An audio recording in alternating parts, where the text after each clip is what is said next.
भारतीय संविधान के इम्पोर्टेंट क्वेश्चन जो अधिकतर एग्जाम में पूछे जाते हैं और एग्जाम में अनुच्छेद से ही ज़्यादातर क्वेश्चन पूछे जाते हैं और इस वीडियो में इम्पोर्टेंट अनुच्छेद देखने वाले हैं जो एग्जाम में बार बार आते हैं। अगर आप चैनल पर नए हैं तो चैनल को लाइक सब्सक्राइब शेयर जरूर करें। तो चलिए क्वेश्चन की ओर आगे चलते हैं। किस अनुच्छेद के तहत बालकों के नियोजन का प्रतिषेध है? अनुच्छेद 23, अनुच्छेद 24, अनुच्छेद 25, अनुच्छेद 26। अब अनुच्छेद 23 की बात करें तो अनुच्छेद 23 में क्या है, तो आपको याद रखना है मानव दुर्व्यापार एवं बलात्श्रम, मानव दुर्व्यापार एवं बलात्श्रम का प्रतिषेध है, श्रम का प्रतिषेध है। इस चीज को आप याद रखेंगे, श्रम का प्रतिषेध है। और अनुच्छेद 24 में क्या है, आपको याद रखना है कि अनुच्छेद 24 में जो है कारखानों आदि में बालकों के नियोजन, कारखानों आदि में बालकों के नियोजन का प्रतिषेध है, इस बात को आप ध्यान में रखेंगे। और अनुच्छेद 25 की बात करें तो अनुच्छेद 25 में क्या है, तो अनुच्छेद 25 में अंतःकरण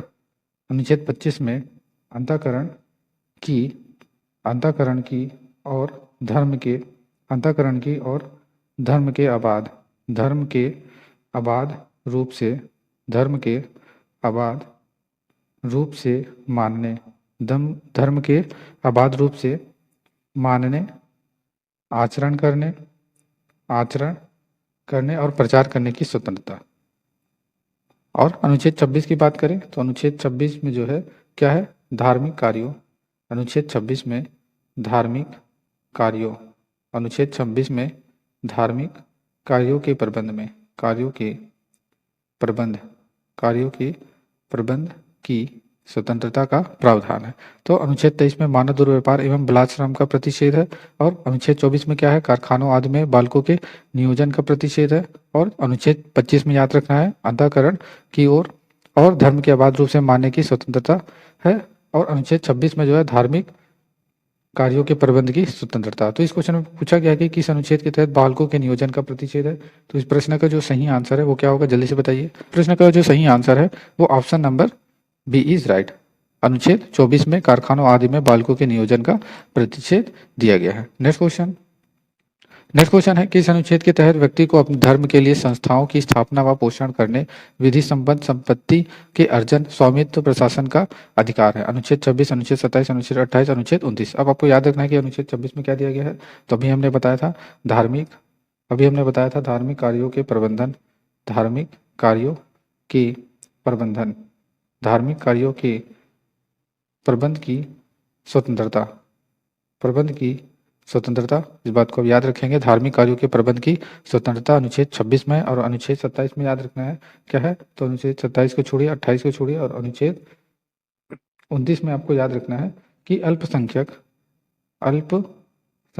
अनुच्छेद 29 में अल्पसंख्यक वर्गों के हितों का संरक्षण है, अल्पसंख्यक वर्गों के हितों का संरक्षण का प्रावधान दिया गया है अनुच्छेद 29 में। इस बात को आप ध्यान रखेंगे।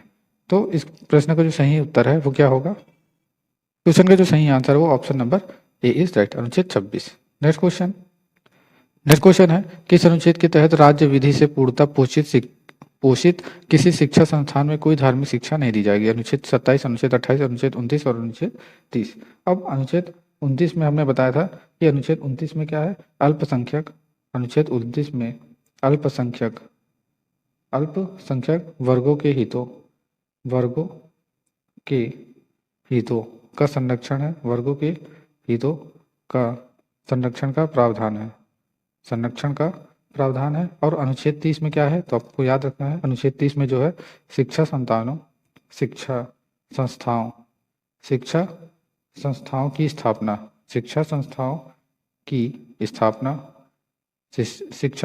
की स्थापना और प्रशासन करने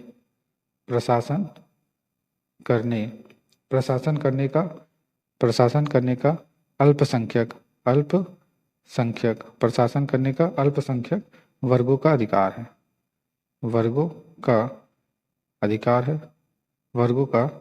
है, तो इस क्वेश्चन में पूछा गया कि पोषित किसी शिक्षा संस्थान में कोई धार्मिक शिक्षा नहीं दी जाएगी, तो किस अनुच्छेद के तहत? तो इस क्वेश्चन का जो सही आंसर है वो option number B is right, अनुच्छेद 28।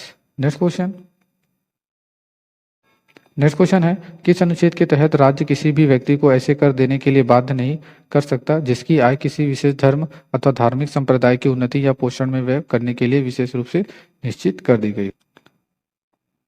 अनुच्छेद अनुच्छेद 23, अनुच्छेद 26, अनुच्छेद 30, अनुच्छेद 32। अब हमने बताया था अनुच्छेद 23 में क्या है, तो आपको याद रखना है मानव दुर्व्यापार, मानव दुर्व्यापार, मानव दुर्व्यापार एवं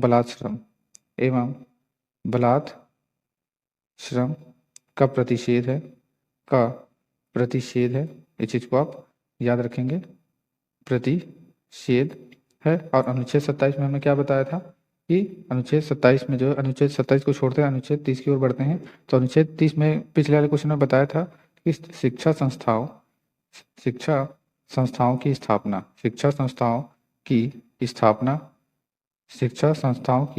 स्थापना और प्रशासन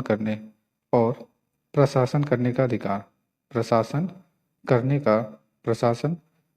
करने का अल्पसंख्यक वर्गों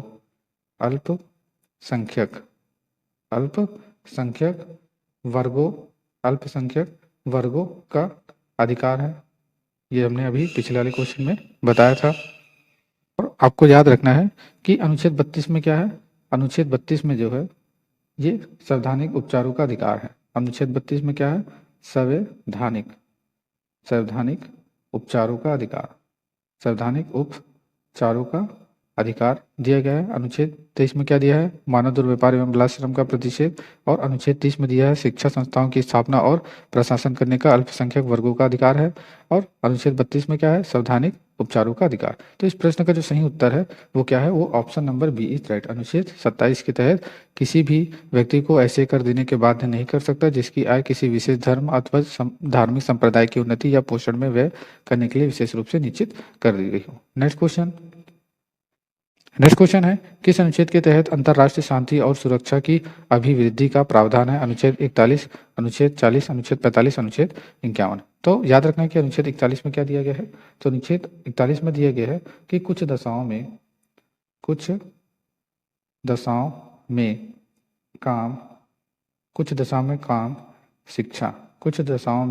काम शिक्षा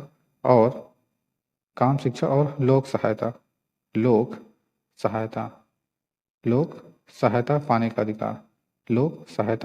पाने का अधिकार है। इस चीज को आप याद रखेंगे कि कुछ दशाओं में काम शिक्षा और लोक सहायता पाने का अधिकार अनुच्छेद 41 में दिया गया है।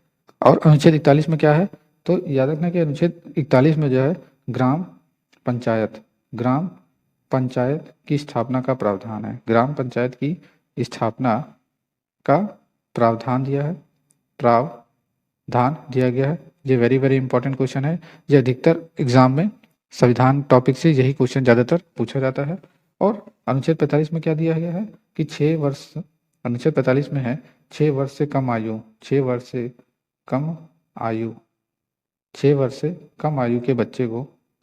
के बच्चों की बाल्यावस्था 6 वर्ष से कम आयु के बच्चों की बाल्यावस्था की देखभाल और शिक्षा के लिए प्रावधान है।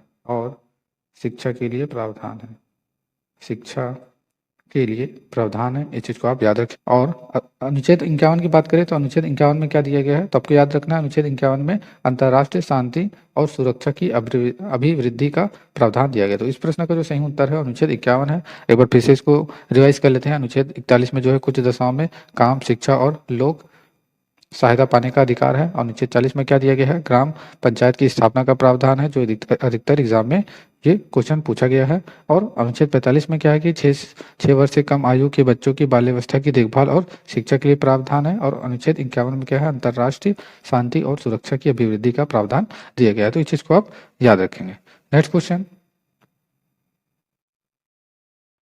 क्वेश्चन है, अभी इस क्वेश्चन का आंसर हमने बताया था। ग्राम पंचायतों का गठन किस अनुच्छेद में है, 44, 41, 38, 45। तो इस प्रश्न का जल्दी से आंसर दीजिए। अब अनुच्छेद 44 की बात करें तो अनुच्छेद 44 में क्या है, तो अनुच्छेद 44 में याद रखना है कि नागरिकों के लिए, नागरिकों के लिए, नागरिकों के लिए समान सिविल संहिता, समान सिविल, समान सिविल संहिता का प्रावधान है, सिविल संहिता, समान सिविल संहिता का प्रावधान है, समान सिविल संहिता का प्रावधान है। और अनुच्छेद 40 में हमने बताया था ग्राम पंचायतों का गठन, ग्राम पंचायतों की स्थापना या फिर गठन भी कह सकते हैं, स्थापना भी कह सकते हैं, स्थापना का प्रावधान दिया गया है, प्रावधान दिया गया। अनुच्छेद 38 में क्या है, तो अनुच्छेद 38 में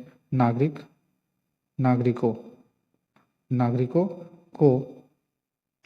को सामाजिक, नागरिकों को सामाजिक आर्थिक, नागरिकों को सामाजिक आर्थिक एवं राजनीतिक न्याय का प्रावधान है, राजनीतिक न्याय का प्रावधान है, राजनीतिक न्याय का प्रावधान है। इस चीज़ को आप याद रखेंगे, वेरी वेरी इंपॉर्टेंट क्वेश्चन है। इस वीडियो में जितने भी क्वेश्चन मिलेंगे सब इंपॉर्टेंट क्वेश्चन मिलेंगे और भारतीय संविधान से अधिकतर अनुच्छेद से ही क्वेश्चन ज़्यादातर एग्जाम में पूछे जाते हैं। अब अनुच्छेद 45 की बात करें तो अनुच्छेद 45 में क्या है, तो अनुच्छेद 45 में हमने बताया था कि 6 वर्ष से कम आयु, 6 वर्ष से कम आयु के बच्चे, 6 वर्ष से कम आयु के बच्चे, 6 वर्ष से कम आयु के बच्चे की बाल्य अवस्था की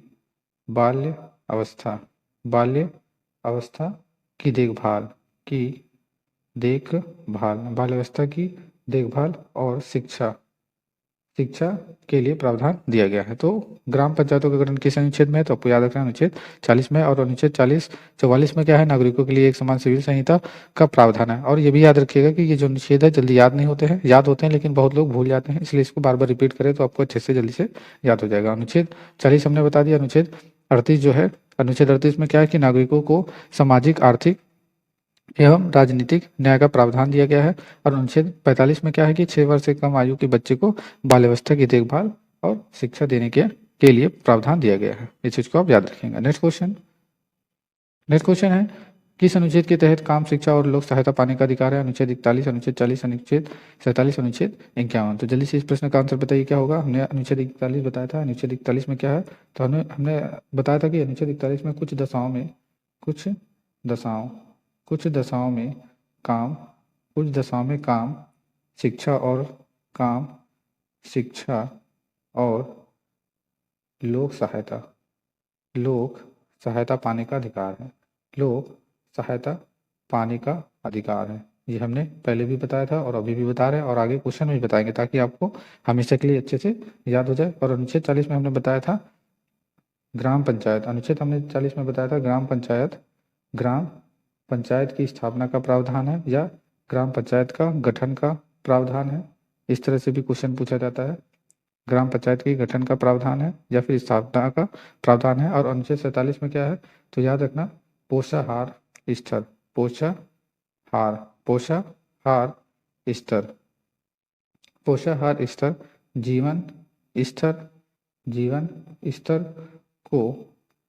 जीवन स्तर को ऊंचा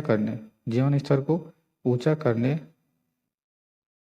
अनुच्छेद 47 में याद रखना है कि पोषाहार स्तर, जीवन स्तर, पोषाहार स्तर, जीवन स्तर को ऊंचा करने तथा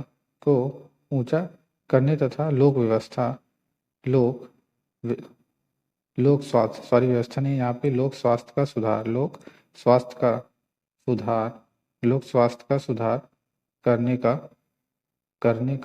राज्य का कर्तव्य होगा। ये प्रावधान अनुच्छेद 47 में दिया गया है। और अनुच्छेद 51 में याद रखना है कि अंतर्राष्ट्रीय, ये हमने बताया था इस अनुच्छेद के बारे में, अंतर्राष्ट्रीय शांति एवं सुरक्षा, अंतर्राष्ट्रीय शांति और सुरक्षा, ये किस अनुच्छेद में है, तो आपको याद रखना अनुच्छेद 51 में है कि अभिवृद्धि, अंतर्राष्ट्रीय शांति और सुरक्षा की अभिवृद्धि किस अनुच्छेद में है, अनुच्छेद 51 में है। तो इस प्रश्न का सही उत्तर क्या होगा, तो इस प्रश्न का जो सही उत्तर है वो अनुच्छेद 41। नेक्स्ट क्वेश्चन, नेक्स्ट क्वेश्चन है, पोषाहार स्तर जीवन स्तर को ऊंचा करने तथा लोक स्वास्थ्य का सुधार करने का राज्य का कर्तव्य किस अनुच्छेद से संबंधित है? तो जल्दी से इसका आंसर बताइए, वेरी वेरी इंपॉर्टेंट क्वेश्चन है और इस प्रश्न का उत्तर भी हमने पिछले वाले क्वेश्चन में बता दिया था। आई होप कि आधे से ज़्यादा अनुच्छेद आपको याद हो चुके होंगे। तो हमने बताया था अनुच्छेद 40 में क्या है, तो आपको फिर से बताएंगे कि अनुच्छेद 40 में जो है वो ग्राम पंचायत, अनुच्छेद 40 में ग्राम पंचायत की स्थापना का प्रावधान है, ग्राम पंचायत की स्थापना का प्रावधान है, ग्राम पंचायत की स्थापना का प्रावधान है। और अनुच्छेद 44 में हमने बताया था नागरिकों नागरिकों के लिए नागरिकों के लिए एक समान नागरिकों के लिए एक समान सिविल संहिता, नागरिकों के लिए एक समान सिविल संहिता का प्रावधान है, सिविल संहिता का प्रावधान है, सिविल संहिता का प्रावधान है। और अनुच्छेद 47 में हमने क्या बताया था, तो अनुच्छेद 47 के बारे में अभी हमने नहीं बताया। अब अनुच्छेद 51 के बारे में हमने बताया था। अनुच्छेद 51 के बारे में हमने क्या बताया था, जल्दी से बताइए। तो अंतर्राष्ट्रीय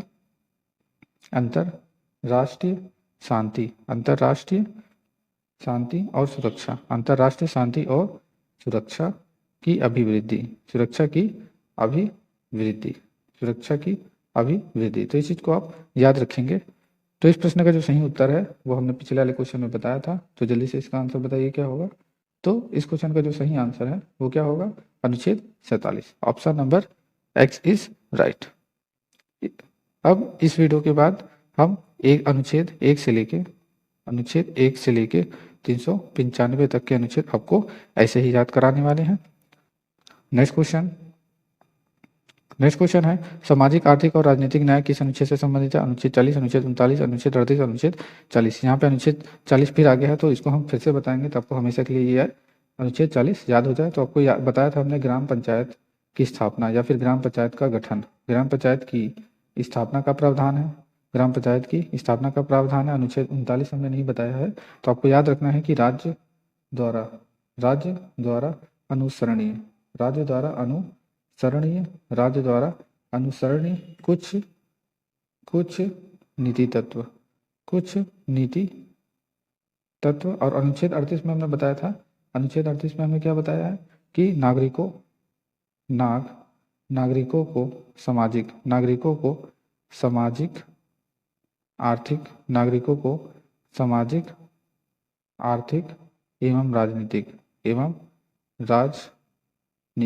एवं राजनीतिक न्याय का प्रावधान दिया गया है। अनुच्छेद 44 में हमने क्या बताया था, हमने अनुच्छेद 44 में बताया था नागरिकों के लिए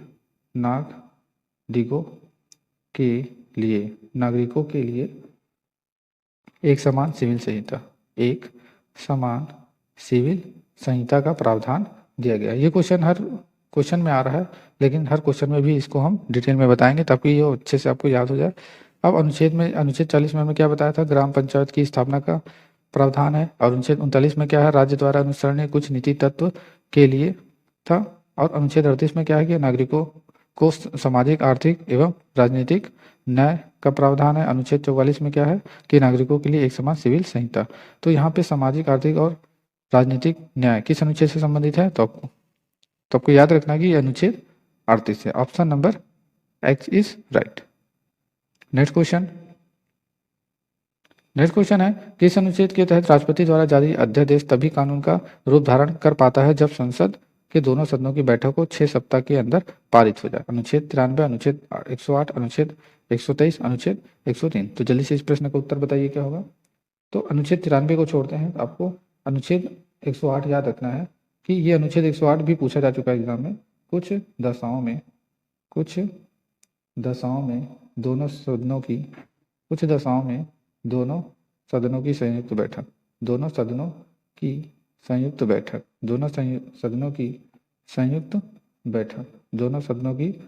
बैठक का प्रावधान है। और अनुच्छेद 123 भी याद रखना है कि यहाँ से भी क्वेश्चन पूछा जा चुका है।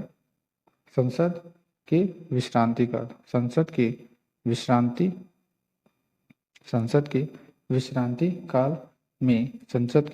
काल में अध्यादेश प्रख्यापित करने की राष्ट्रपति की शक्ति राष्ट्रपति की शक्ति का प्रावधान है, राष्ट्रपति की शक्ति का प्रावधान है। तो इस प्रश्न का सही उत्तर क्या होगा? तो इस क्वेश्चन का जो सही आंसर आपको याद रखना है अनुच्छेद 123। नेक्स्ट क्वेश्चन है कि इस अनुच्छेद में संसद के संयुक्त अधिवेशन की व्यवस्था की गई है जिसके राष्ट्रपति द्वारा आयोजित किया जाता है, परंतु इसकी अध्यक्षता लोकसभा के अध्यक्ष द्वारा की जाती है। यहाँ पे नए नए अनुच्छेद मिल रहा है, तो अनुच्छेद 123, अनुच्छेद 93, अनुच्छेद 108 और अनुच्छेद 553। तो हमने पिछले वाले क्वेश्चन में बताया था, अनुच्छेद 123 में हमने क्या बताया था कि इसमें अध्यादेश जारी करने की शक्ति है। इसमें जो है अध्यादेश जारी करने की शक्ति है, अध्यादेश जारी करने की शक्ति का प्रावधान अनुच्छेद 123 में लिखा हुआ है और ये एग्जाम में पूछा जा चुका है। इसको आप याद रखिएगा, वेरी वेरी इंपॉर्टेंट है, बहुत वेरी वेरी इंपॉर्टेंट है। ये अनुच्छेद पूछा जा चुका है। अनुच्छेद 93 को छोड़ेंगे और अनुच्छेद 108 की बात करेंगे क्योंकि यहाँ से भी ज़्यादातर क्वेश्चन पूछा जाता है। तो अभी हमने पिछले क्वेश्चन में बताया था कि कुछ दशाओं में दोनों सदनों की संयुक्त बैठक, दोनों सदनों की संयुक्त बैठक के बारे में प्रावधान दिया गया है। तो इस प्रश्न का सही उत्तर क्या होगा? जल्दी से इसका आंसर बताइए। तो इस क्वेश्चन का जो सही आंसर है वो, इस क्वेश्चन का सही आंसर जो आप कमेंट बॉक्स में जरूर बताएं इस क्वेश्चन का सही आंसर क्या होगा, क्योंकि इसमें थोड़ा कंफ्यूजन लग रहा है। तब तक नेक्स्ट क्वेश्चन देखते हैं। नेक्स्ट क्वेश्चन है कि इस अनुच्छेद के अंतर्गत राष्ट्रपति द्वारा संसद को संबोधित करने तथा संदेश भेजने का अधिकार का उल्लेख है। अनुच्छेद 108, अनुच्छेद 110, अनुच्छेद 111, अनुच्छेद 186। अब अनुच्छेद 108 फिर आ गया, तो इसके बारे में हम फिर से बताएंगे। कुछ दशाओं में दोनों सदनों की संयुक्त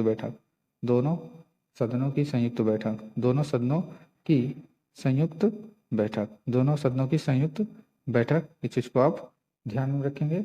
और अनुच्छेद 110 की बात करें तो इसमें क्या है, तो धन विधेयक, वेरी वेरी इंपॉर्टेंट क्वेश्चन है, ये भी एग्जाम में पूछा जा चुका है। धन विधेयक की परिभाषा का प्रावधान है, धन विधेयक की परिभाषा का प्रावधान दिया गया है। वेरी वेरी इंपॉर्टेंट क्वेश्चन है, एग्जाम में पूछा जा चुका है। इस क्वेश्चन का सही आंसर क्या होगा? जल्दी से इस क्वेश्चन का आंसर आप कमेंट बॉक्स में जरूर बताएं क्या होगा। नेक्स्ट क्वेश्चन तब तक देखते हैं। नेक्स्ट क्वेश्चन है, धन विधेयक को किस अनुच्छेद में परिभाषित किया गया है? 112, 110, 139 और 123। अभी हमने बताया था जो धन विधेयक था वो 110 में दिया गया था। धन विधेयक जो था वो 110 में, अनुच्छेद 110 में दिया गया है धन विधेयक की परिभाषा। ठीक है, इस चीज को आप याद रखेंगे। धन विधेयक की जो परिभाषा है वो अनुच्छेद 110 में है। इसको 5 बार बोलिए तो आपको अच्छे से याद हो जाएगा। अब अनुच्छेद 112 की बात कर लेते हैं। तो अनुच्छेद 12 में ये ज़्यादा पूछा नहीं जाता, तब भी याद रखना है कि वार्षिक वित्तीय विवरण का प्रावधान है। और अनुच्छेद 29 देख लेते हैं, ये भी पूछा गया है। अनुच्छेद 29 में उच्चतम न्यायालय का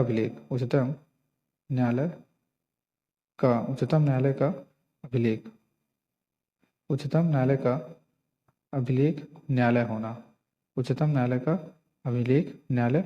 होना, इस चीज को आप ध्यान रखेंगे। अब अनुच्छेद 123 ये हमने बताया था और इसको फिर से बताएंगे कि संसद के विश्रांति काल अनुच्छेद 123 में याद रखना है, संसद के विश्रांति काल में अध्यादेश प्रख्यापित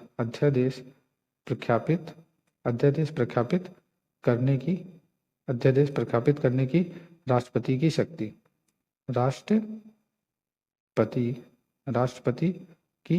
है इसमें, इस चीज को आप ध्यान रखेंगे। और अनुच्छेद आगे 123 फिर से आएगा तो इसको फिर से बताएंगे। तो इस क्वेश्चन का जो सही answer option number B is right होगा। नेक्स्ट क्वेश्चन देखते हैं। नेक्स्ट क्वेश्चन में क्या है? नेक्स्ट क्वेश्चन में है कि किस अनुच्छेद के अंतर्गत सर्वोच्च न्यायालय के गठन का वर्णन किया गया? अनुच्छेद 148, अनुच्छेद 124, अनुच्छेद 139, अनुच्छेद 129 और अनुच्छेद 200। तो अनुच्छेद 200 में क्या है? अब 148 की बात करें तो ये भी एग्जाम में पूछा गया है कि अनुच्छेद 148 में क्या है, तो आपको याद रखना है भारत का नियंत्रक एवं महालेखा परीक्षक परीक्षक, भारत का नियंत्रक एवं महालेखा परीक्षक जो है, इसका जो प्रावधान है अनुच्छेद 48 में दिया है। अनुच्छेद 124 में क्या है, तो आपको याद रखना है उच्चतम न्यायालय की स्थापना। उच्चतम न्यायालय की स्थापना अनुच्छेद 124 में क्या है, उच्चतम न्यायालय की स्थापना जो क्वेश्चन में कुछ पूछा गया है, स्थापना और गठन है। स्थापना और गठन के बारे में दिया गया है किस अनुच्छेद में, 124 में। और यही जो क्वेश्चन है यहाँ पे पूछा गया है कि किस अनुच्छेद के अंतर्गत सर्वोच्च न्यायालय के गठन का प्रावधान है। अब अनुच्छेद 129 की बात करें तो अनुच्छेद 29 में क्या है कि उच्चतम न्यायालय, अनुच्छेद 29 में उच्चतम न्यायालय का अभिलेख न्यायालय होना, उच्चतम न्यायालय का अभिलेख न्यायालय होना, उच्चतम न्यायालय का अभिलेख न्यायालय होना। मेरे साथ इसको रिपीट करिए तो आपको याद हो जाएगा अच्छे से। और अनुच्छेद 200 में क्या है, तो अनुच्छेद 200 में याद रखना कि ये भी इम्पोर्टेंट है। अनुच्छेद 200 जो एग्जाम में पूछा गया है, ये शायद ये जो अनुच्छेद हैं ये यूपीएससी पीसीएस इसमें पूछे जाते हैं, और भी जो छोटे मोटे एग्जाम होते हैं उसमें भी ये क्वेश्चन पूछ लिए जाते हैं। तो राज्यपाल द्वारा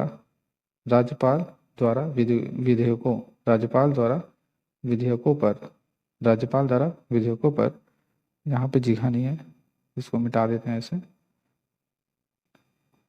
इसको ऐसे मिटा देते हैं। तो आपको याद रखना कि अनुच्छेद 200 में क्या है कि राज्यपाल द्वारा विधेयकों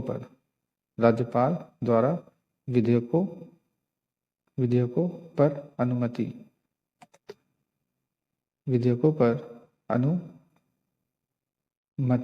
देना, विधेयकों पर अनुमति देना या अनुमति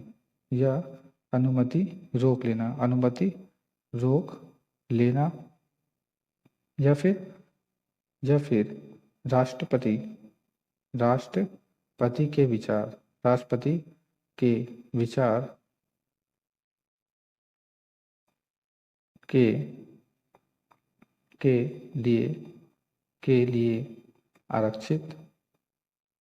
के लिए आरक्षित कर लेना। ये अनुच्छेद 200 में है। तो आपको याद रखना है कि इस प्रश्न का जो सही उत्तर है वो क्या होगा, option number B is right. Next question है, किस अनुच्छेद के तहत नियंत्रण एवं महालेखा परीक्षक की नियुक्ति की राष्ट्रपति द्वारा की जाती है। अनुच्छेद 148, अनुच्छेद 111, अनुच्छेद 110, अनुच्छेद 108। अब अनुच्छेद 148 में हमने बताया था कि भारत का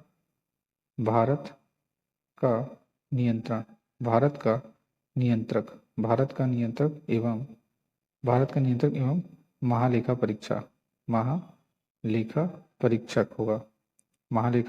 परीक्षक होगा। इस चीज को आप याद रखेंगे। और अनुच्छेद 111 देखें तो अनुच्छेद 111 नहीं पूछा गया आज तक। और अनुच्छेद 110 हमने बताया था कि अनुच्छेद 110 में क्या है, धन विधेयक। अनुच्छेद 110 में क्या बताया था हमने, धन विधेयक की परिभाषा। तो आई होप कि ये अनुच्छेद 110 आपको याद हो गया होगा। नहीं याद हुआ तो मेरे साथ इसको बार बार रिपीट करें। और अनुच्छेद 108 में हमने बताया था, क्या बताया था, जल्दी से बताइए, कि कुछ दशाओं में दोनों सदनों की संयुक्त बैठक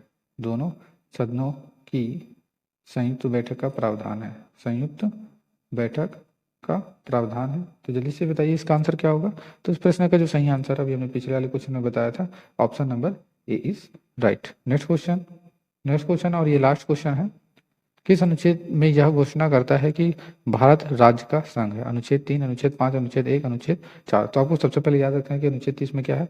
तो अनुच्छेद 30 में जो है नए राज्यों का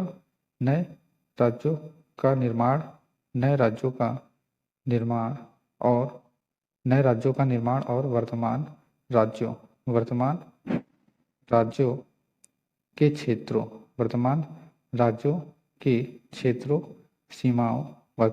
के क्षेत्रों, सीमाओं या नामों में परिवर्तन। इस चीज को आप याद रखेंगे। अनुच्छेद 5 में क्या है, तो आपको याद रखना है कि अनुच्छेद 5 जो है वेरी वेरी इंपॉर्टेंट क्वेश्चन है। अनुच्छेद 3, 5 और 1 और 54 इसमें से भी क्वेश्चन एग्जाम में पूछा जा चुका है। अनुच्छेद 5 में याद रखना है कि संविधान के प्रारंभ के समय नागरिकता नागरिकता, इस चीज को आप ध्यान रखेंगे। और अनुच्छेद 1 में क्या है, तो अनुच्छेद 1 का याद रखना है कि संघ का नाम और राज्य क्षेत्र, संघ का नाम और राज्य क्षेत्र। इस प्रश्न का सही उत्तर क्या होगा जल्दी से बताइए। तो 1954 यहाँ पे ज़्यादा नहीं पूछा जाता है, तो इस प्रश्न का जो सही आंसर है वो option number A is right होगा। ये वीडियो का लास्ट क्वेश्चन था। अगर आपको वीडियो अच्छा लगा तो चैनल को लाइक, सब्सक्राइब, शेयर जरूर करें। वीडियो देखने के लिए धन्यवाद।